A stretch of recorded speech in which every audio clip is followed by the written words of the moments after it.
ఈరోజు సంకటహర చతుర్థి. మరి ఈ సంకటహర చతుర్థిని ఏ విధంగా ఆచరిస్తారు? ఈ వ్రతాన్ని ఆచరించడం వల్ల భక్తులకు కలిగే ప్రయోజనాలు ఏమిటి? సంకటహర చతుర్థ్యాం శ్రీ గణనాయకం ఆశ్రయే. అందులోనూ పవిత్రమైనటువంటి కార్తీక మాసం. ఈ కార్తీక మాసంలో మనకి సంకటహర చతుర్థి వచ్చింది. ఈరోజు సంకట కష్ట చతుర్థి, సంకటహర చతుర్థి. ఈ సంకటం పోగొట్టేటువంటి చతుర్థి తిథి. విఘ్నేశ్వరుడు అంటే ఈ శివకేశవుల్లో సంబంధించినటువంటి శివుడికి సంబంధించినటువంటి కుమారునిగా మనకి జగత్ ప్రసిద్ధుడు. ఆయన సంకటాలని పోగొడతాడట.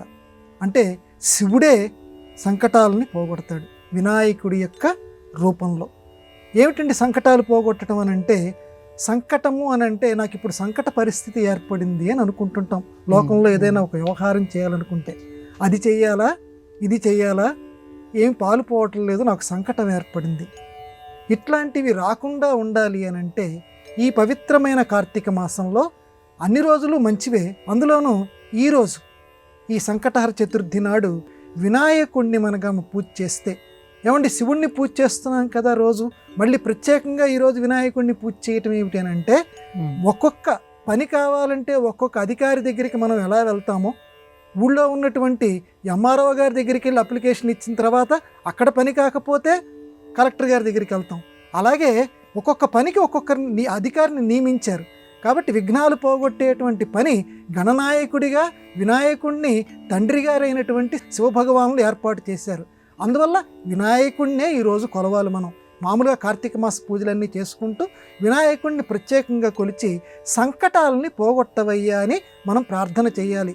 అంతరాయ తిమిరోపశాంతయే శాంతపావన మచింత్య వైభవం తం నరం వపుషి కుంజరం ముఖే మన్మహే కిమపి తుందిలం మహహ. ఈ శ్లోకాన్ని చదువుకోమన్నారు. అంతరాయ తిమిరోపశాంతయే అంటే విఘ్నాలు సంకటాలు అనేటువంటి అజ్ఞానాన్ని పోగొట్టేటువంటి వాడా, ఓ వినాయకుడా, నిన్ను నేను మాటి మాటికి నేను ప్రార్థిస్తున్నాను అని మొత్తం మీద ఈ శ్లోకం యొక్క భావం. అంటే స్వామివారిని నాకు ఇంత శ్లోకం రాలేదంటే సంకటాలు పోగొట్టవయ్యా అని మామూలు తెలుగు భాషలో అయినా అనుకోండి. మొత్తానికి హృదయపూర్వక నమస్కారం, రెండు చేతులు హృదయం దగ్గరికి తీసుకువచ్చి నమస్కారం చేయండి. ఆయన గ్రహిస్తాడు, తప్పనిసరిగా సంకటాలని పోగొడతాడు. శివకేశవులతో పాటుగా ఈరోజు వినాయకుడిని అందరూ నేను చెప్పినట్లుగా శ్లోకం తలుచుకోండి, లేదా సంకటం హరాయ తుభ్యం నమః, నీకు నేను నమస్కారం చేస్తున్నానని చెప్పి ఆయనకి నమస్కారం చేయండి. విఘ్నాలు సంకటాలు అన్నీ తొలగిపోతాయి.